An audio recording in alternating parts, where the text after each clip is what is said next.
speech and told me 10 minutes was all right. And I thought, just give a speech, and this is weird. So anyway, we get to the restaurant and we sit down and we're in this booth, and she and I are sitting at one side, and Frank is sitting at the other side, and she orders a Harvest Bristol cream, and we start talking about all kinds of stuff, and I said, and she's just been suspended from 20th Century Fox, and I said, well, why don't they want you to do this role?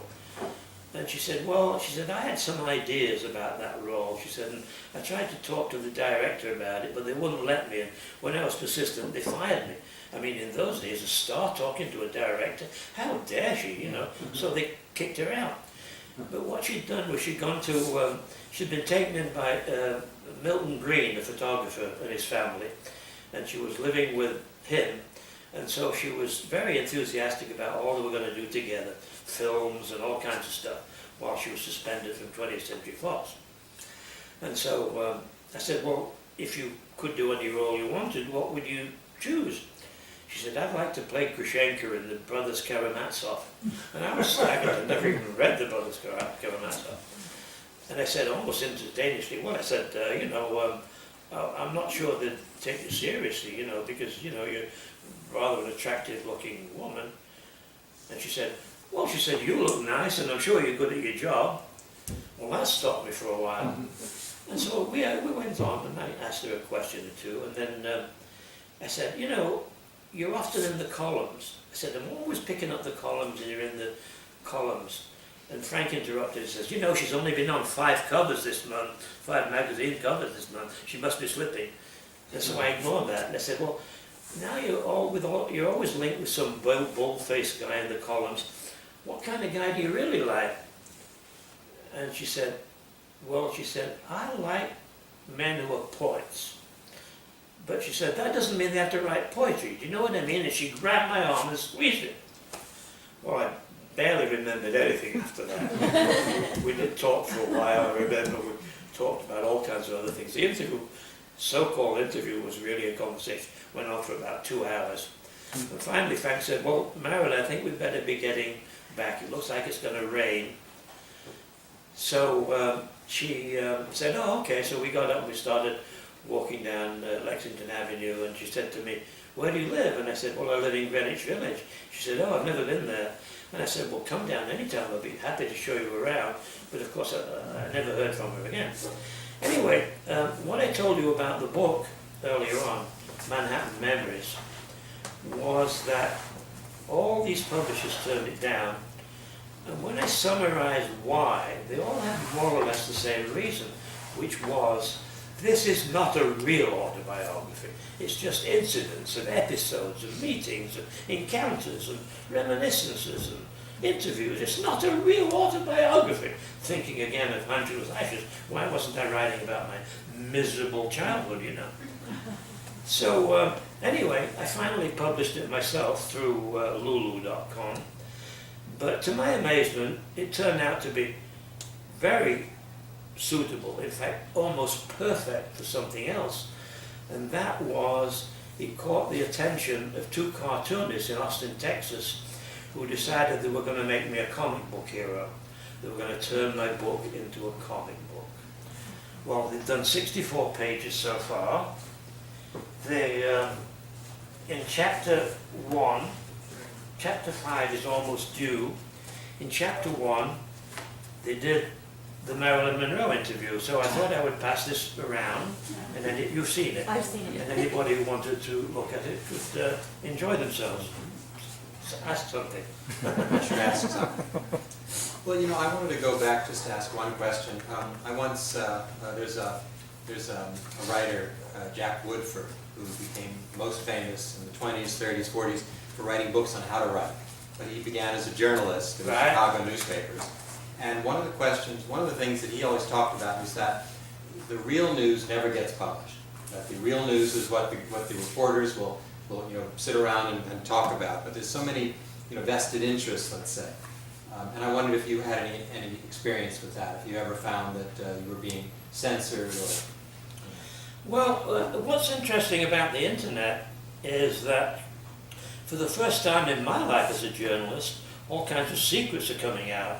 And not only WikiLeaks, but people are writing stuff that nobody would have dreamed of putting into print a few years ago. And so all the backstories are no longer backstories. And I think that's a tremendous change in journalism. Now everybody these days is a writer, and it seems that everybody's got something to say, you know. So anyway, here I am in the village, and we start the Village Voice. And I finished all my interviews for Rasky in Canada, and I started doing columns. From the very first issue of the Village Voice, I did a front page story, the only byline story on the front page, about the folk singers in Washington Square. Well, of course, that gave our rival, the Villager, their advertising guy, the perfect opportunity to point out to everybody that we were a bunch of communists. I mean, obviously, folk singers, communists, stands to reason, doesn't it? Must be communists, you know. So that helped. It didn't help us at all in the beginning. But some of the columns I did was, I did a column called The Chronic Footnote Writer, and it was about this guy that used to write footnotes, but took it out into the real world and went in subways and insisted on writing on every subway step and similar places like that, you know, and about subway stand-up comics, and about how you could be a celebrity by hiring a photographer to follow around and take pictures, whereupon obviously would think you're a VIP, because otherwise why is this guy taking pictures of you all the time? And the new neighbour moved in across the street. I could look across and speculate on her career and her life, and then she read the paper and drew her curtains after that, so that would be into that one. And we offered a Greenwich Village scholarship in case some young lady in the Midwest would like to try Greenwich Village and see if that might be an alternative to marrying the local car dealer, you know. So that worked out well. Somebody wrote in and told me about the We Don't Care Society, which existed to promote indifference to things that he felt got hyped too much. That would go over very well today, the We Don't Care Society. Kardashians. Right. I used to go in a coffee shop called the Figaro in the village, very well known and wonderful place. I read the proofs of about 6 of my books in there subsequently. And in the Figaro, the waitresses were the stars. Everybody was madly in love with the waitresses in Figaro. It was a real cool to date a waitress. And I looked in the ladies' room. I had one of them look in the ladies' room, and she came out and she told me, Electra loves Agamemnon. Go back to Vassar, Wellesley, Radcliffe, whatever. So these were graffiti. These are graffiti in the she had ladies' room. got, yeah. And Who's Afraid of Virginia Woolf? And Edward Albee, I think, read The Voice, and I think that's where he got the title. Not from my column, but from the graffiti in the Figaro. He lived in the village. He must have read the Village Voice, and he must have read that column in which I quoted Who's Afraid of Virginia Woolf, because I doubt that he went to the Figaro.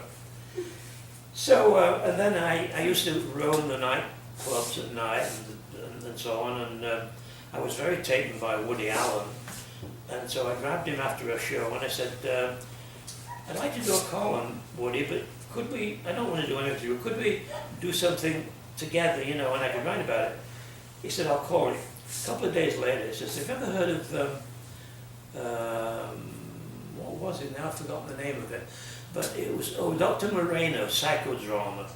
Dr. Moreno uptown was giving psychodrama. And you could go and he would pick people out of the audience and have them act out some drama in their life and then reverse the roles with somebody else. And theoretically it would teach you a lot about your thinking, and it certainly taught the audience a lot.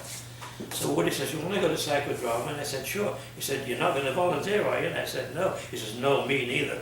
So we go up to psychodrama, and Moreno asked for volunteers, and Woody called Walter Allen, puts his hand up, volunteers immediately, goes out, starts to tell the saga of trying to get a taxi in the rain after coming out of the theatre with his girlfriend, acts like a real jerk. Moreno has him swap roles. Woody gets, whom nobody knows as Woody, it's just this guy called Walter Allen. Woody gets this woman so infuriated, she slaps him. So I thought, well, that's interesting. So anyway, that was a column. And then another column, I had been introduced to Lenny Bruce by Paul Krasner, because Lenny Bruce was opening at the Village Vanguard around the corner from my apartment. So I gave Lenny a key, and he used to crash between shows and go and change his makeup and stuff. And he invited me to opening night around the corner. And the Village Vanguard is very tiny. It's about roughly the size of this area here. Probably can't hold more than 60, 70 people. Owned by a guy called Max Gordon, famous for jazz. And Lenny was opening night in New York. Comes bouncing in. First time he's been heard in New York.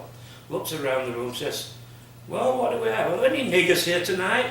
"Oh, I see a couple over there. How about kikes? There must be some kikes somewhere." "Oh yes, here we are.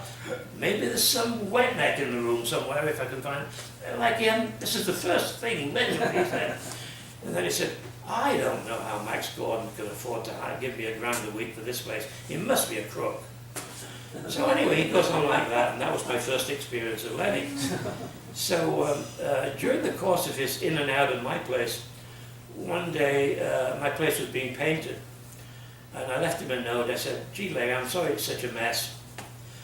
When I came back, he was not there, but he left a note. He said, "Happy house painting. Wouldn't this be a great gift for a diabetic?" And he left a whole string of candies across the bed. So that was Lenny Bruce. Was this before all the famous obscenity busts? And when did that? Yeah, long boy. This was in his very earliest days in New York. Yeah, we stayed in touch years afterwards. Of course, I went out to see him in L.A. and I liked Lenny a lot. He was a very honest. As a matter of fact, I'll jump forward a bit just because it brings in Lenny. I was hit by a car or a truck when I was driving in Greece many years later, and they took me to hospital, and the two women that were with me were taken to another hospital, and I was all on my own in this hospital, and nobody spoke any English, and everything was broken legs and ribs and God knows what.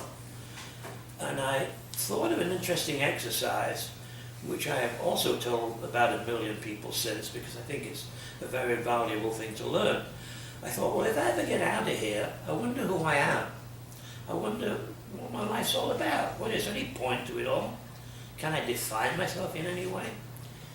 And I thought, well, why don't I think of the 10 people who most influenced me in my life up to date, discounting my parents?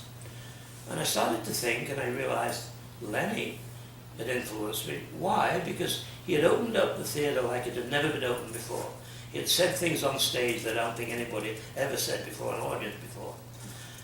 Henry Miller, well, when I first read Henry Miller, he was banned in the United States. You had to smuggle him in from Mexico. And I read Henry Miller's Tropics books, and I thought, how can anybody be so frank, so personal, so open, so confessional? It's just amazing. I wouldn't dare to write anything like that, and I don't know anybody else who does. So here we have two people. And then I thought, well, Warhol has influenced me a tremendous amount because he really defined what art was. And Tim Leary, whom I first met when I was researching my book on Mexico and $5 a day. I went to a dinner party in Cuernavaca, and Tim Leary, then a professor at Harvard, was down there researching psilocybin. He'd never taken any before. Years later, I was one of the test subjects. 600 people took psilocybin and had to fill in forms about whether they influenced their life. Anyway, what I concluded from this, these people, and there may be others, was that apparently I like people that push limits. I was much too much of a scaredy cat to push limits myself, but I was really envious and in awe of people that did. And maybe that taught me something about my role as a journalist, as a writer. Maybe that was a place for me to report on people who did push the limits. Anyway, that's by the way, and it's ahead. We'll get back to the village and working for the Village Voice. I went to a party and I met a guy called Bud Waldo, very genial, matter-of-fact guy. And I really enjoyed the party. He had a huge loft, and there weren't that many people there. And so I went up to him and I said, would you be interested in sharing a party? We both kick in $5 for a keg of beer, and we both invite people. And he said, sure, let's try that. It'd be interesting. So I went home and I printed a lot of little cards saying, next party at on BYOB, bring your own bottle. And we started giving parties. And I met people in the subway and gave them little cards. Met people when they talked to me when I was in my hammock. And everybody that looked interesting, I gave a card. All these people turned up at these parties. Judy the singer. Judy Collins, she turned up at one. Woody turned up at one. Keith Hefner's brother turned up at one. All kinds of people. For years afterwards, people were telling me that met the wife at my party, or met somebody who'd hired them, the boss, or whatever. It was a really, game-changing thing, those parties. Anyway, at one point, the voice came to me and said, we've run out of money, and we'd like to keep doing the column, but unfortunately we can't keep paying you the generous $25 a week we've been giving you. And so I said, oh, I'll have to get a job. So I contacted New Yorker, and they granted me an interview. New York Times? Or? New Yorker. New Yorker. Yeah, so I went to this interview, and it was a very zen-like occasion. It was an older editor, and his mind was totally elsewhere. And he said that he talked about people who had gone from the magazine to work at Time and come back. And he said the last guy said that over there the housekeeping was brilliant, but the editing wasn't so good. And that was interesting to me, he said, because that's totally reversed of us here at the New Yorker. So I kept reminding him I was there for an interview, and he said, I did talk to one of the writers the other day. He said, I've never met him before. I think he's been here about 4 years, but he'd never had anything published. And so the editor, that would have been William Shawn, the editor asked me if I would give him a word and cheer him up a bit. So I did that, and I never got him back on the subject of why I was there applying for a job, and the interview went okay, and I left, and I never heard from them again. What's his name? Ethan, the cartoonist, did this as a two-page panel, my interview with my Zen-like interview with the New Yorker. So I had it framed and I sent it to the current editor as a gift. But he thanked me, and I never heard from him again either. So anyway, then I thought, well, I've really got to take this serious. I've got to get a job. There were about 7 papers in New York at the time, so I wrote to all of them, and I wrote to all the magazines, and tossed in a couple of PR firms and so on, and absolutely nobody would pay me the slightest attention, except I got one reply, and it was from the New York Times, and they hired me. So I went for an interview and they hired me. They were impressed by the fact that I worked for big papers in London or in England, and they had a vacancy in the travel department, so I became one of the 7 travel editors in the travel department. And I used to ride uptown on my folding bicycle, which I'd got by writing about the Japanese company in my column that sent me a bicycle. And I sort of got the reputation of being a bit of an eccentric.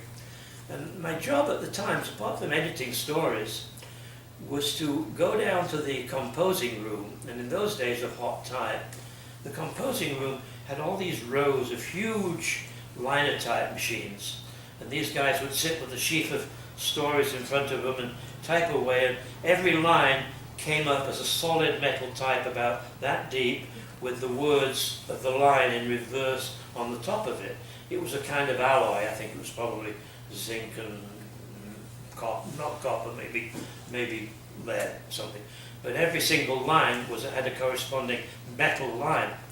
And they would then take all these lines over to a big metal thing exactly the size of a page, and they would drop all these lines into the various columns, along with the heads and everything.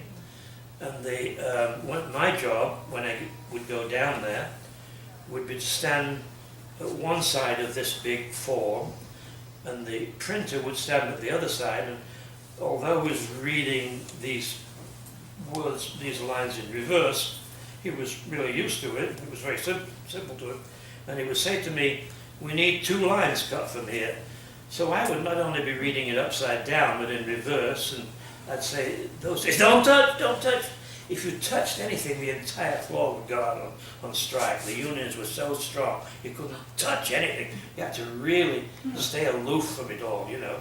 So that was one of my jobs. John, I want to interject that in the late 70s, I also started doing illustrations for the New York Times. Right. And I was given a tour of the very same line and typesetting. It was a huge floor with these, 7-foot tall machines. And incredibly, this was how type was set, from 1890 when they invented these machines, as opposed to plucking each letter from the case one by one. So now you had at least a machine that would, compose a line at a time.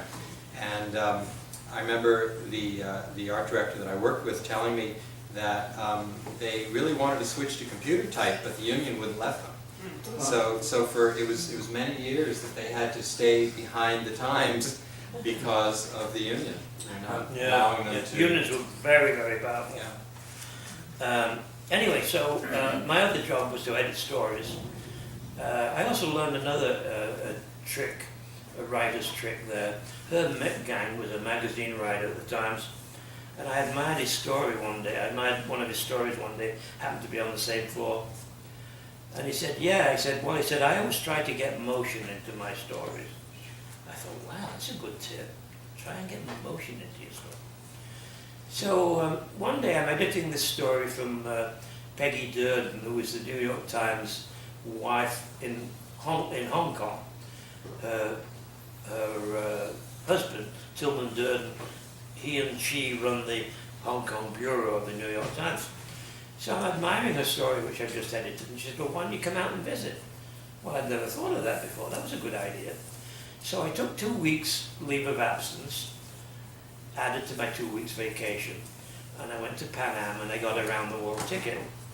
And I went to Hong Kong, and she introduced me to, she gave me an introduction to Jim Thompson in Bangkok. And Jim Thompson, who was an ex-CIA guy, became very famous later because he disappeared. To this day, nobody knows where he went. And he was the man who revived the Thai silk industry. He went around to all these homes and admired the silkworms and showed them how they could become part of a nationwide silk industry. So that was Jim Thompson. And in Karachi, I learned to play strip chess with one of the women who worked at one of the hotels. Strip chess is a very interesting game. And I went back. Did you feel like a pawn? Yes. And then I met Arthur Fromer. And one night I was having dinner with my then girlfriend, and he said, you know that guy Arthur Fromer you met? Well, he's looking for something on Mexico. I said, really? I said, I put down the night before and I went to the phone and I called him up and I said, well, I've done all this stuff at the Times, but I'd like to write your book on Mexico. So he hired me, and I as a matter of fact, this was the very first one. Mexico on $5 a day. I showed them the picture of you on the back. Here's the young, handsome John Wilcock. Can we pass it around? I'd like to interrupt here real quick. This is my copy, my mother's copy, of Greece and Yugoslavia on $5 a day. Oh, wow. With her notes, and I'm going to ask you to sign that. That's so cool. So, I wish I could have gone when it was $5 Can a we day. pass this, John? Is I that put okay? it away. Yeah, no fuss about it. It was okay. Yeah. Well, it won't disappear, but it's valuable. Oh, if you will. Well, I was literally trying to live on $5 a day in the tone of the book. So I was traveling on third-class buses with my neighbor's chicken on my lap and staying in hammocks for $1 a night. Peso was 12 cents at the time. Staying on beaches in hammocks for $1 a night and hearing the fishermen catching shrimp, which I would then have for breakfast half an hour later. And Mexico, and then at one point, when I went to Mexico several times, I went to all countries that I did books on several times to update and revise them. And one time in Mexico I had a battered old car, and I hit a cow and hobbled to the next gas station. And as I drove into the gas station, the guy looked at me and says, "Oh, vaca," meaning a cow. He knew I'd hit the cow, you know. So that was Mexico. And then I went, and I told you I met Leary in Mexico. He was investigating psilocybin. This would be early 60s we're in by now. It's taken an hour to get to the 60s. So anyway, then I went to do a book on Japan. Japan on $5 a day. Which I think, yeah. Japan on $5 a day. I like these covers. And I loved Japan from the start. It was There's absolutely fabulous. Studious John. I just thought it was just absolutely great. They used to have these coffee shops, jazz coffee shops, with all the latest records from the States on the wall and playing, and they would serve you the coffee in gorgeous little earth, you know, the sort of, what do they call, very delicate coffee cup stuff, you know, in those cups. And on the saucer would be two little candies in transparent wrappers. One would be red and one would be green. They were really into the aesthetics, the Japanese, which I admired from the start. But there was also another aspect of Japan which is very popular. They had what they like to call Turkish baths. And you went to these baths, and all these women were lined up, these perky young ladies with a halter and a short skirt and a towel over the shoulder. And you would pick one of them to give you the massage, you know. And you'd go down and she'd dump you in the hot tub, and then she'd massage you, and then she'd lean over and she'd say, "Special massage?" And you say, yes. So then she'd take the towel and she'd hang it on the door and close the door, on the outside of the door, and close the door again, which would indicate the special massage inside. So I used to love special massages. I really always been depressed that the regular massages don't have a special massage. I guess it costs a lot extra. Anyway, so then I was in Greece, and things were terribly simple in Greece in the early days. And for example, there were only 2 or 3 dishes on every taverna's menu, but they did have 3 salads. You could either have a tomato salad, a cucumber salad, or a tomato and cucumber salad.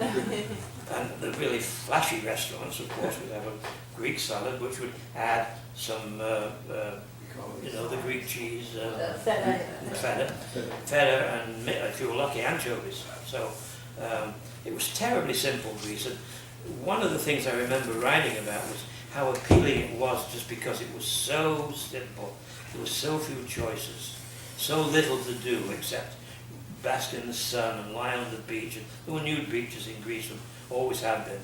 And it was just so great. And you'd get on and when you got bored, you would look the next morning for a ferry, and you'd take a ferry to the next island. And as you got off the ferry at the next island, there'd be all these people, you'd never been there before, and all these people had been coffee shops, all enjoying themselves and talking, swapping newspapers. It was like a huge party. And you'd think to yourself, oh shit, all these people know each other, and I'm really going to be out of it here, I'm a stranger, you know. Well, the next day,